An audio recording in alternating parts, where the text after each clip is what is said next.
Okey, baik. Floor dulu sudah pastikan persekitaran awal dalam keadaan kondusif, bersih. Yang mana ada sampah dekat bawah kaki awak tu, kutip dan masuk dalam tong sampah. Okey, sekarang tu sila keluarkan buku bahasa Melayu awak. Yang mana tak bawa buku bahasa Melayu, keluarkan saja textbook atau kertas kajian awak. Sebab hari ni kita akan belajar tentang sesuatu. Macam di mana awak nampak dekat depan, hari ni kita nak belajar bahagian kertas 2, iaitu tentang ragam ayat. Okey, soalan ragam ayat ini, okey, biasa akan ditanya pada soalan sintaksis. Okey, soalan sintaksis ni untuk ragam ayat adalah salah satu soalan fokus yang ditujukan oleh Negeri Johor. Jadi hari ni cikgu nak awak tumpukan sepenuh perhatian tentang apa beza ragam ayat dengan jenis ayat. Okey, macam mana yang dekat depan ni? Kalau cikgu tanya awak, apa beza antara aktif dan pasif? Siapa boleh jawab? Okey, contoh Okey, cikgu bagi satu dialog. Siapa boleh jawab, silakan tangan Okey, ayat yang pertama. Siapakah nama pelajar perempuan itu?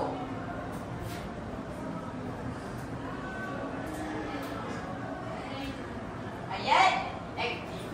Okey. Kalau untuk ayat ni pula. Saya berada di kantin pada waktu rehat sebentar tadi. Itu ayat apa? Angkat tangan siapa nak jawab? Kang Sodik seorang je dekat dalam tu. Okey, apa kau?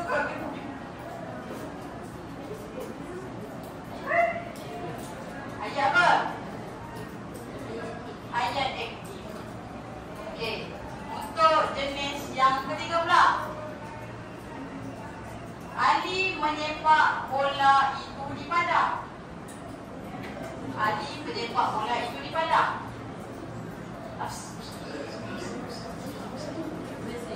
Ayat basic salah. Bukan kalau jangan dia nanti. Ayat aktif.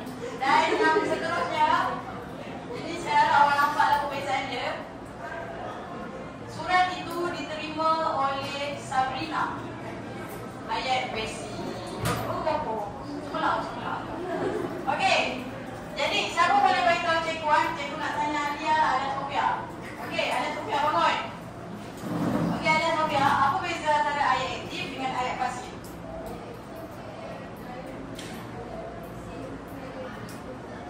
Okey, betul lah tu. Penjelasan betul. Faham tak kawan? Tak dengar. Kuat sikit.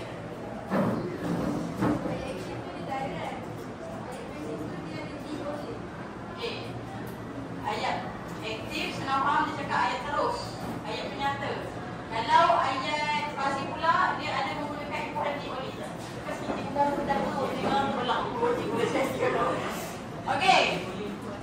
Untuk pengetahuan awak, beza antara macam tu. Okey, beza antara ayat aktif dengan ayat pasif senang je awak nak tahu. Yang pertama, ayat aktif. Buat nota sikit catatan. Macam belajar you, dan belajar you macam ni juga. Ayat aktif, beza dia subjek di hadapan manakala predikat di belakang.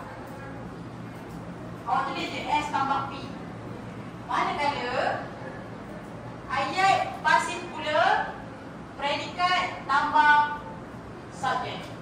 Predikat di hadapan dan subjek di belakang. Jangan tanya cikgu apa beza subjek dengan predikat? Benda ni awak dah belajar masa tingkatan 1 lagi. Okey, baik. Sekarang ni kalau awak tengok ke depan, nota kita pasal apa?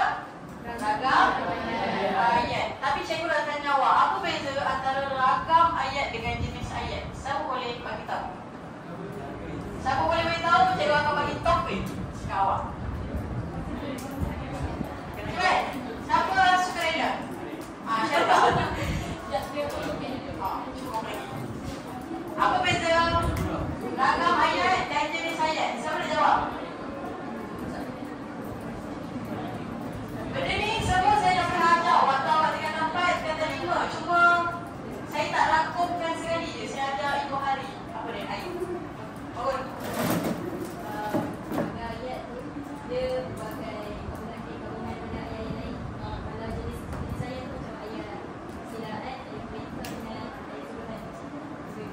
Oh, lebih kurang gitu. Okey, betul lah tu. Tapi tak berapa tepat. Okey, bagi tekan. Okey. Untuk pengetahuan awak, ini awak buat nota ringkas tau. Ragam ayat dengan jenis ayat, dia adalah sub keluarga yang berbeza.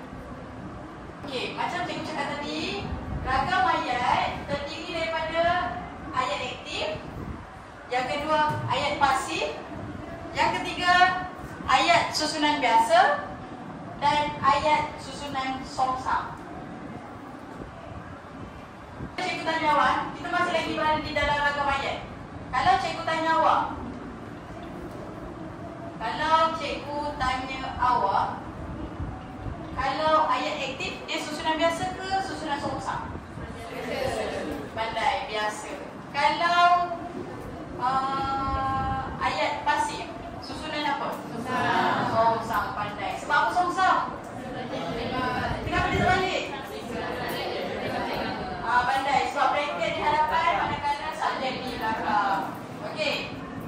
Sekarang kita pergi pula kepada jenis ayat. Macam Ain sebut tadi, jenis ayat terdiri daripada 4 jenis. Iaitu yang pertama, apa dia? Yang pertama, tengok ke depan. Ayat jenis penyata. Yang kedua, ayat tanya.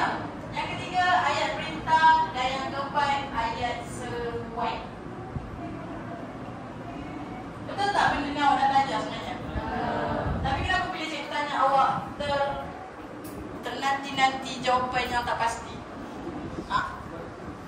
Contoh jenis ayat. Okey, jenis ayat penyata. Hujung sekali mesti ada nokta, pandai.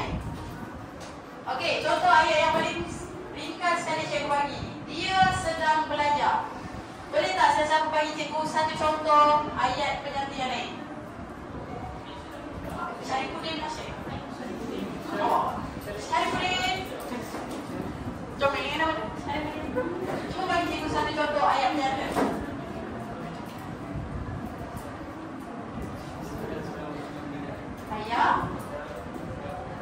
Ayah sedang. Ayah sedang melakukan pekerjaan. Betul tak, Bas? Betul. Okey, betul. Terima kasih. Lengan sikit. Betul. Okey, yang seterusnya adalah ayat tanya. Hujung ayat tanya mesti ada apa? Tanda soal. Biasanya ayat tanya ni memberi maksud untuk bertanya.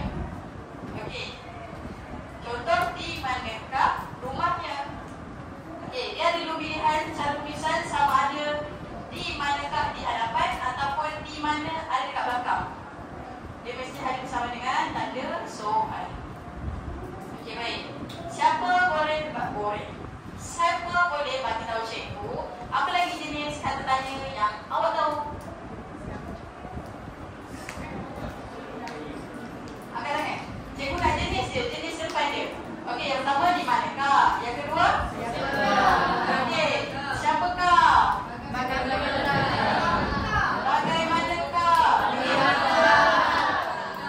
Apakah? Mengapakah? Okey, lagi? Bilakah? Ada ke tak? Lagi? Berapakah? Ada ke tak? Ada ke tak? Okey, setiap kata tanya tersebut mesti ada bersama dengan tanda tanya atau kata tanya dengan satu soal tu benda yang sama, atau ada bersama dengan partikel ka. Nampak tak ka? Kalau dah ada dengan partikel ka, dia mesti duduk di hadapan. Kalau dia tak ada partikel ka, dia boleh hadir di belakang. Contoh, siapakah nama kamu? Tanda soal. Ayat tu, siapakah dekat hadapan. Tapi kalau ayat kedua, nama kamu siapa? Tanda soal. Okay, faham kan? Nampak beza? Nampak beza? Okey, sekarang kita pergi kepada jenis yang ketiga, iaitu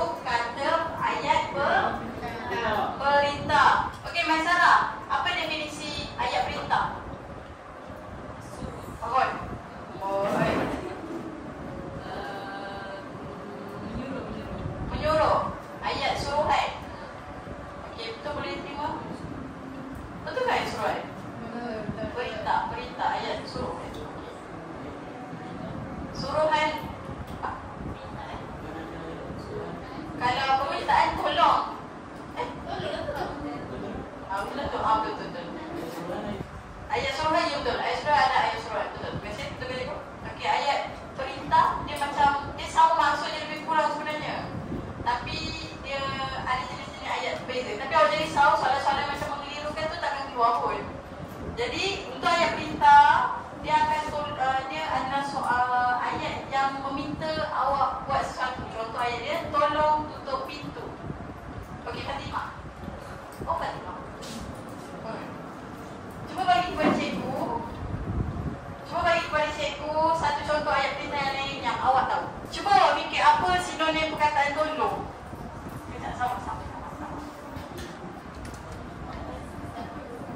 Tolong apa awak? Okey, betul. Mohon beri laluan. Tepuk sikit. Ayat yang kawan sebut adalah mohon beri laluan. Dan ayat terakhir adalah ayat jenis seruan. Okey, ayat seruan mesti hadir bersama dengan tanda seru. Contoh, aduh, sakitnya. Okey, apa lagi ayat seruan yang lain? Wah, Atika cuba jawab. Wah apa? Cepat. Wah, cantiknya. Betul. Tepuk sikit. Okey, untuk ayat aktif, macam awak nampak dekat depan ni, ayat aktif merupakan subjek tambah predikat, S tambah P. Kalau contoh soalan sintaksis SPM awak keluar, kenal pasti pola ayat. Okey, macam mana awak nak buat jawapan awak? Macam mana kalau dia suruh awak kenal pasti pola ayat? Subjek titik tindik. Dia punya apa? Dah keliru dah tu? Tak. Cikgu masuk subtopik lain. Sekarang ni, kan? Kalau contoh subjek predikat, dia tanya awak macam mana nak bezakan. Subjek tu dia frasa apa, predikat tu frasa apa. Okey. Pola ayat. Okey, kalau pola ayat FN tambah yang kedua FA 3 tambah FK yang keempat FSN. Apa kaitan pola ayat ni dengan ayat aktif? Kaitannya adalah ini adalah susunan subjek tambah predikat. Jadi ayat aktif merupakan ayat susunan biasa. Dan yang kedua, contoh ayatnya adalah bapa membaca surat khabar di halaman. Okey, kalau cikgu tanya ayat aktif yang diberikan, apa pola ayat dia contohnya? Menung Mengamun kan? Okey, kalau cikgu tanya kan, bapa membaca surat khabar di halaman, apakah pola ayat tersebut?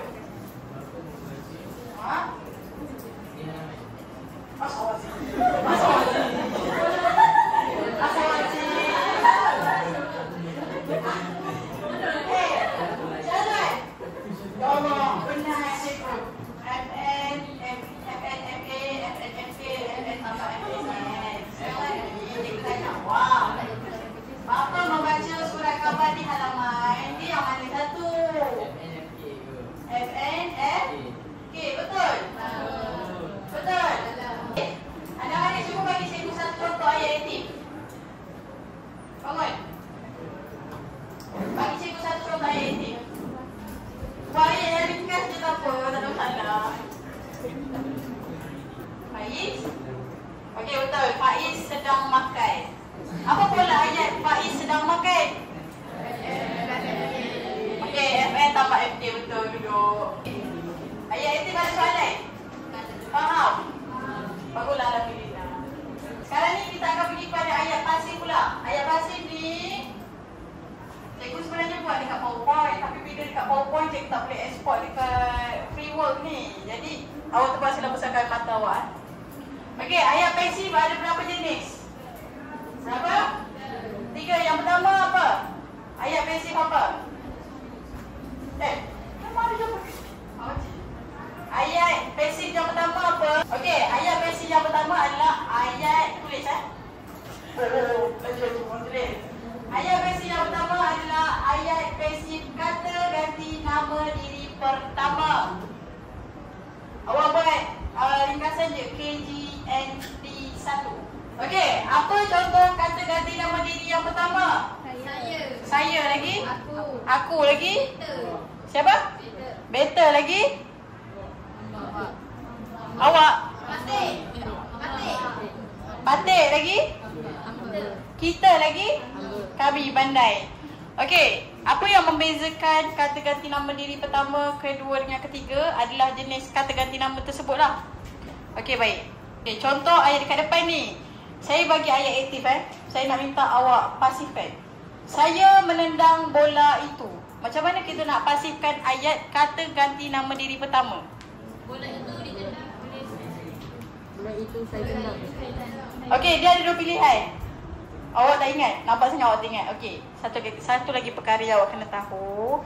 Kalau kita nak ubah ayat aktif kepada ayat pasif kata ganti nama diri yang pertama, sama ada awak buang imbuhan aktif dia ataupun awak tukar kepada imbuhan yang lain.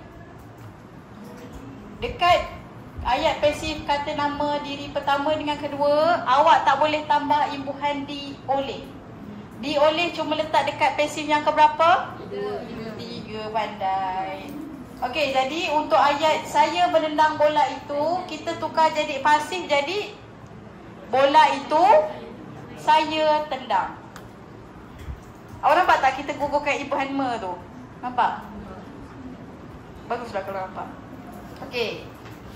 Siapa boleh bagi cikgu satu contoh ayat pasif kata ganti nama diri pertama? Sekarang kita nak dengar ayat pasif pertama daripada Diana. Pertama sekali, kalau awak tak faham, awak cuba buat ayat aktif dulu. Saya memasak laksa. Laksa memasak saya tu masalah. Saya memasak laksa aktif. Jadi pasif kan? Mana boleh laksa itu dimasak oleh saya, bukan? Laksa saya masak. Nampak tak? Sekarang kita pergi pula kepada ayat pasif yang kedua. Awak tulis pasif KGND2. KGND2. Kata ganti nama diri kedua, apa dia kelas? Anda pandai lagi? Awak lagi? Engkau lagi? Kamu lagi? Tak, beliau. Beliau 2 ke 3? Beliau 3 ke 2? 3. Sekarang ni, untuk ayat pasif senang je. Ayat pasif pertama dengan pasif kedua, dia sama. Awak nak tukarkan dia punya kedudukan, sama ada awak gugurkan imbuhan atau awak gantikan dengan imbuhan yang baru. Okey, kalau dekat depan ni, contoh ayat aktif cikgu, anda harus menyiapkan kerja itu. Macam mana kita nak pasifkan ayat tersebut? Kerja itu harus anda siapkan. Nampak tak imbuhan dia menyiapkan, betul? Dia gugurkan imbuhan apa? Dia tinggalkan imbuhan apa? Okey, kalau contoh yang seterusnya, siapa je nak tanya? Hakimi. Okey, Hakimi, cuba buat cikgu ayat pasif kata ganti nama diri kedua. Anda perlu melakukan pemanasan badan sekarang. Jadi cuba awak pasifkan ayat tersebut. Pemanasan badan.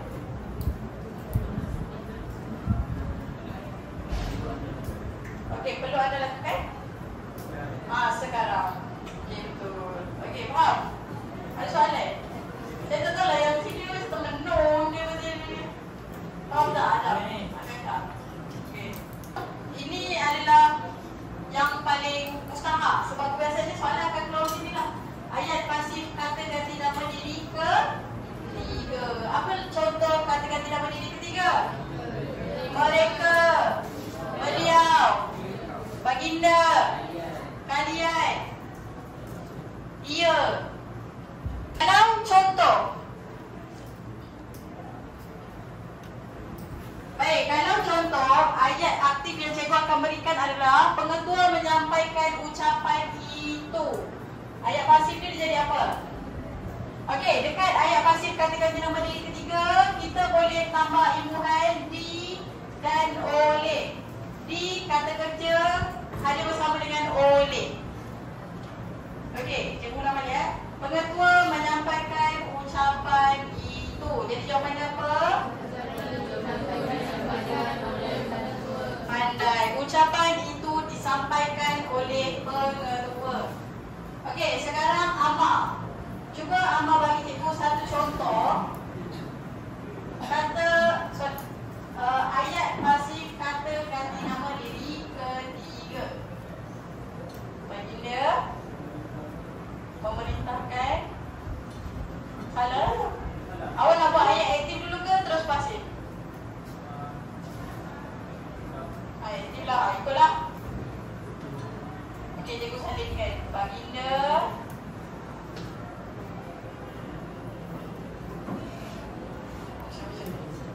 Baginda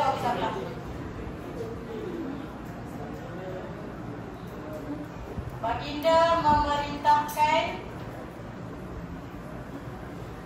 rakyat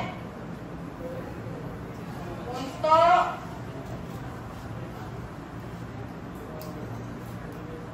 bekerjasama. Bekerjasama. Okey, sekarang dia punya kata kerja dia apa kelas? Memerintahkan. Jadi benda ni yang kena tukar dah ada benda ni yang akan kena tukar dengan di oleh. Jadi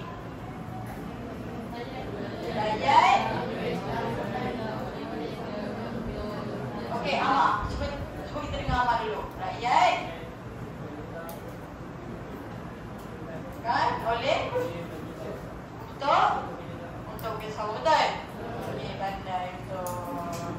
Dan betul. Okey, dan yang terakhir yang awak kena tahu tapi kebiasaannya awak tak tahu adalah ayat pasif dengan perkataan kena. Pernah dengar tak? Pasif yang keempat adalah ayat pasif yang menggunakan perkataan kena. Awak kena tahu bila masa guna ayat tersebut. Sebab ayat tersebut adalah ayat yang digunakan untuk perkara yang menunjukkan terpaksa. Kita buat ayat tu, perbuatan dekat dalam ayat tu terpaksa. Contoh, barang itu kena curi oleh perompak. Faham tak? Barang yang kena curi oleh perompak. Jadinya kena mesti hadir bersama dengan oleh. Pandai. Satu lagi contoh ayat yang lain. Okey, kita guna predikat seluar lah. Seluar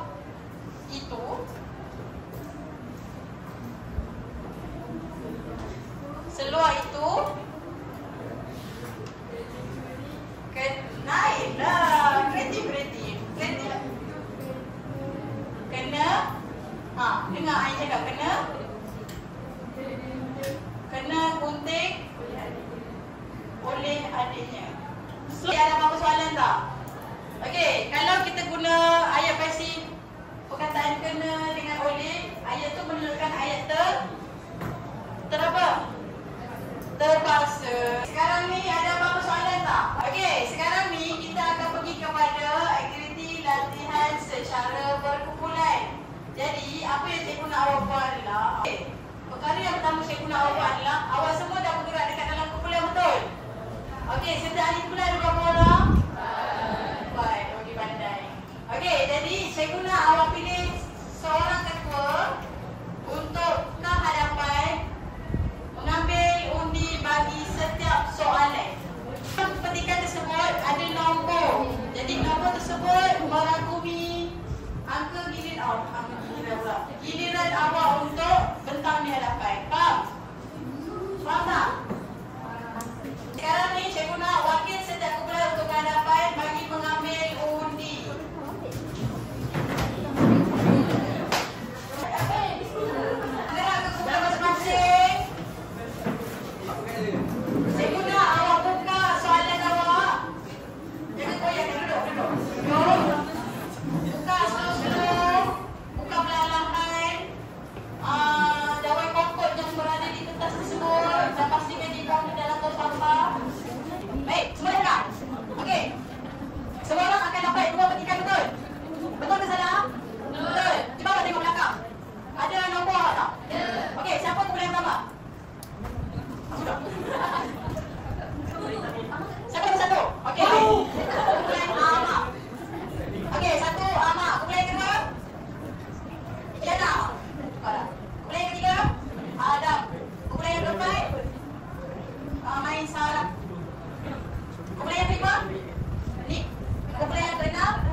Cerita ketiga. Lepas tu kata kerja dia mana?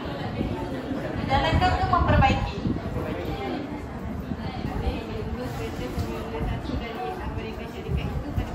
Betul. Saja yang dah siap berbincang, awak boleh ke hadapan untuk salin jawapan awak di dalam iPad supaya cikgu boleh paparkan di hadapan kelas. Okey.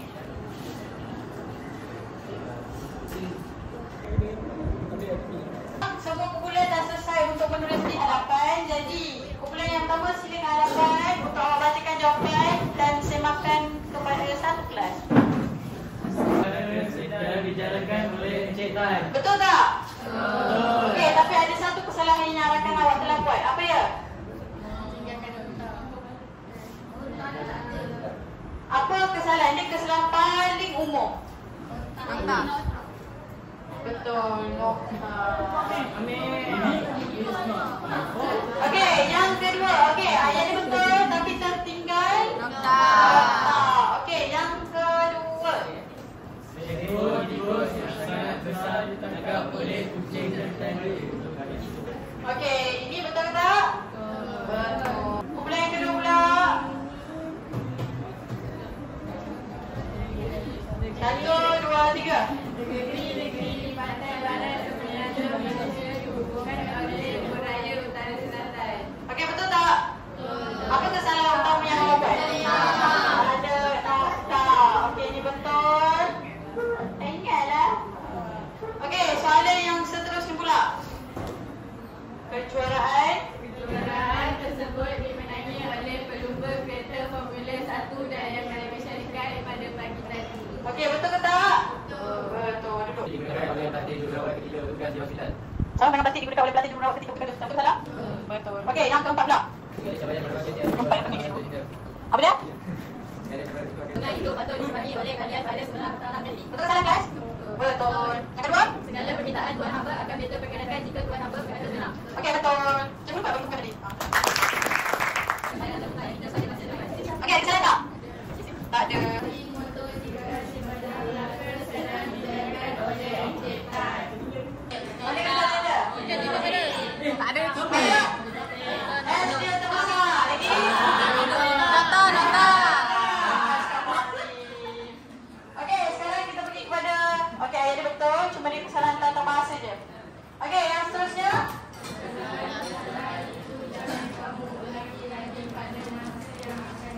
Okey, apa? Betul tak ayat dia? Betul. Tapi ada salah tak? Nokta. Apa dia? Nokta. Okey, baik. Sekarang ni semua boleh masuk dan beri tepukan yang paling gemuruh untuk baik. Sekarang ni kita dah sampai pada sesi terakhir pembelajaran. Jadi ada sebarang soalan tak? Semua orang boleh faham tak? Okey, sekarang cikgu nak uji tahap kefahaman awak. Cikgu nak panggil seorang pelajar secara sukarela untuk berikan pendapat ataupun pengajaran yang dia bolehi semasa tempoh pembelajaran berlangsung. Kesimpulannya, saya dapat apa? Siapa sukarela?